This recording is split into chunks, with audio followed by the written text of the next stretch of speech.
think off the beaten track, Vít Pohanka takes you away from the crowds to the city's hidden gems.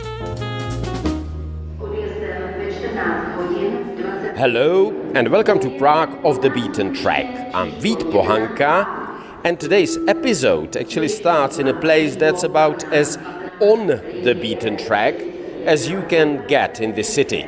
Prague's main railway station, Hlavní nádraží. If you ever arrived in Prague by train, chances are that you've passed through here along with millions of commuters, visitors and tourists every year. But I'm not here to talk about the trains, the platforms or the grand Art Nouveau facade. Instead, I want to take you in a direction that most visitors never think to explore. It's a route that will carry us away from the usual station exits and into a part of the city that until recently was surprisingly cut off from here. I'm talking about the brand new underground passage that links Hlavní nádraží directly with Žižkov in Prague 3. It opened on the 24th of September 2021 after 16 months of construction. It's the first time in the station's long history that there's been a safe, legal and barrier-free way to walk straight from the platforms to this neighboring district. Before that, there was no direct link, just long detours or, for some locals, risky and unofficial shortcuts across the tracks. So now I'm actually leaving the station and I'm going to the part of Prague which is called Žižkov.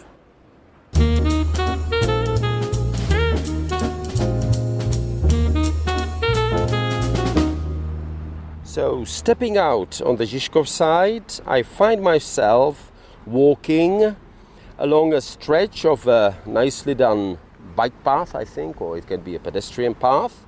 It's actually divided from the railway lines with the fence, and on my right-hand side there's a new kind of housing development. I think they built it here in the past 15, maybe 10 years.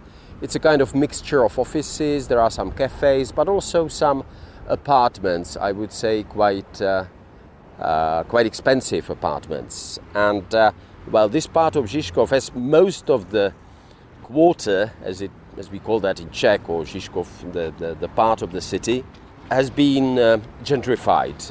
It used to be very working class, but it's not working class anymore.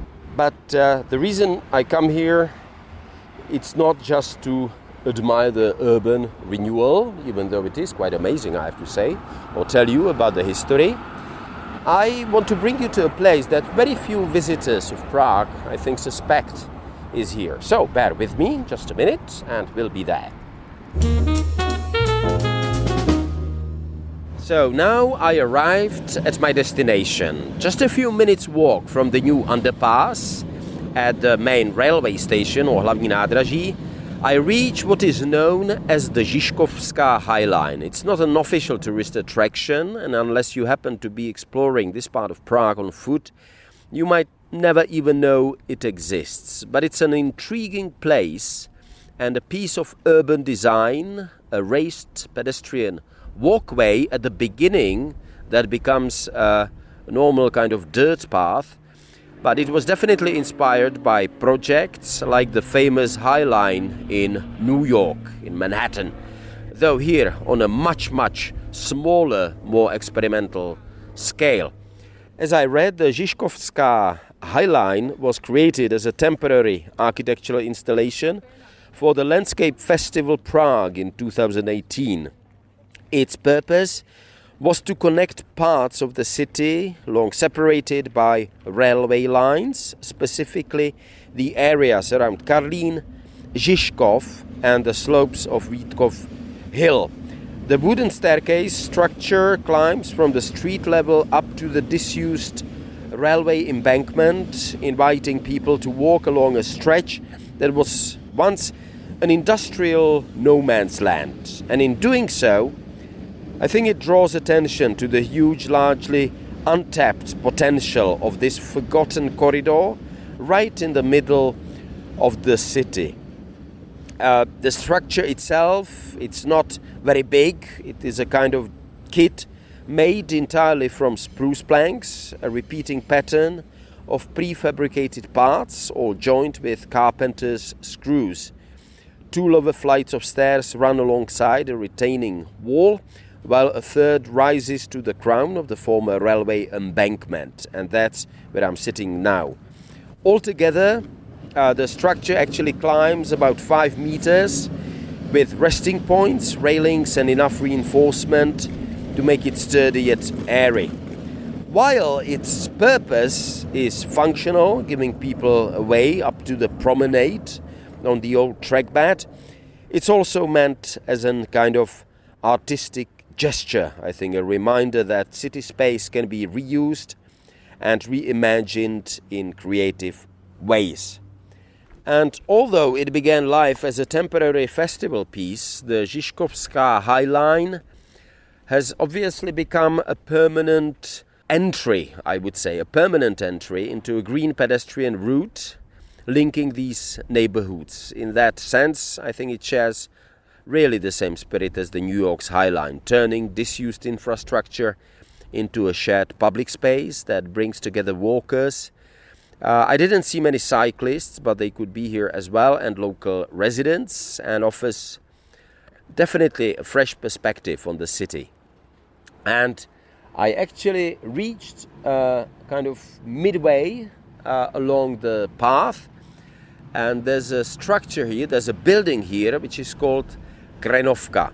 Originally, as I can read, it was a rural homestead with gardens and orchards on the outskirts of Prague. But of course, over time, and especially in the 19th century, as the railway transformed the surrounding landscape, the building was taken over by the railways and adapted for their needs. One of its most notable roles, by the way, came in the late 19th and early 20th centuries, when it served as a printing facility for the Edmondson tickets for the Czech railways. And Edmondson tickets, just in case you don't know, were those small, stiff cardboard train tickets that used to be standard across Europe. Their story alone could fill another episode, but let me just mention that after the decline of this ticketing method, with the arrival of digital systems, this building, where they used to be printed, continued to serve various railway-related purposes before falling into disrepair. But today, Krenovka has found a new lease on life as a cultural and community center. Obviously, it was reconstructed. It looks, pretty fresh and well kept. And under the motto Památka plná života, a monument full of life in English, it now houses dance studios, I can read, artists' workshops, rehearsal rooms, and as a kind of creative hub. There is also a čítárna Unijazz, or a reading room, and again it was carefully renovated to preserve its historic character, including its distinctive glazed verandas, and it kind of blends Žižkov's working-class past with a thriving contemporary art scene, very local, and I would say non-prominent artists scene. Definitely for locals and curious wanderers alike, it's a vivid example of how Prague's old industrial and railway buildings can be reinvented for the present. As I mentioned, the pedestrian stretch of the Žižkov Highline isn't long, just a few hundred meters, but it offers options. In the middle, you can choose to follow the cycling path deeper into Žižkov, perhaps taking detours to discover a side street cafe or classic local pub. There are many of them, I can tell you. Or you can descend from the Highline towards the foot of Vítkov Hill, a place that I actually explored in one of my earlier episodes of Prague Off the Beaten Track. And you can continue your walk from Žižkov Highline from here. So, in short, this place is both a destination and a connector. It links you easily back to Prague's main station, just a short walk from Wenceslas Square, and it's an excellent starting point for exploring the other side of the tracks, the characterful, ever-changing face of Žižkov, Karlín, and places beyond.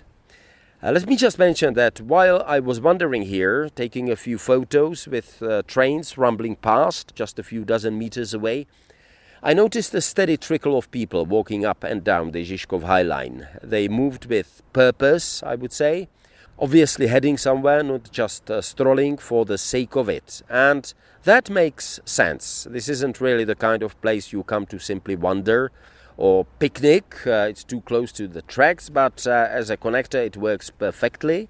And it's a practical shortcut with the bonus of being an unexpectedly interesting spot right under the noses of not only unsuspecting visitors, but I believe many Prague locals as well.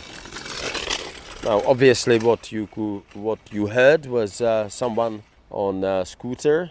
Not very nice of him, I have to say. He was very close to me, but I suppose that just kind of belongs to this place. Be it as it may, it's a nice place to sit down, and I'm actually sitting now on a huge kind of concrete slab, just enjoying a sort of quiet atmosphere. If you can call it quiet, with trains passing along what is basically one of the country's main railway arteries, heading from Prague to the east, to Kolín, Ostrava, Moravia and beyond. But behind that, I can also hear the hum of the city, when the trains are not rumbling, that is. And there's a kind of, I don't know if strange is the right word, but a very specific poetry in this place, at least for me. There are even some flower beds, let me mention as well, clearly well taken care of, I suppose, by the city or the local council here in Žižkov. So it can be a pleasant spot as well. So, to sum it up, I started today in a place that's about as on the beaten track as you can get, Prague's main railway station. I didn't go far at all, but I ended up here on the Žižkov Highline. It's not exactly hidden, but it's certainly one of the off-the-beaten-track places, very close to on-the-beaten-track for some of the locals. And that's, at least for me, what makes it interesting. As always, if you'd like to see some photos, check out a map or find extra information about what I've talked about today, visit the Prague Off the Beaten Track page on the Radio Prague International website. You'll find it all there. Thanks for joining me, and I look forward to meeting you again in the next episode of Prague Off the Beaten Track.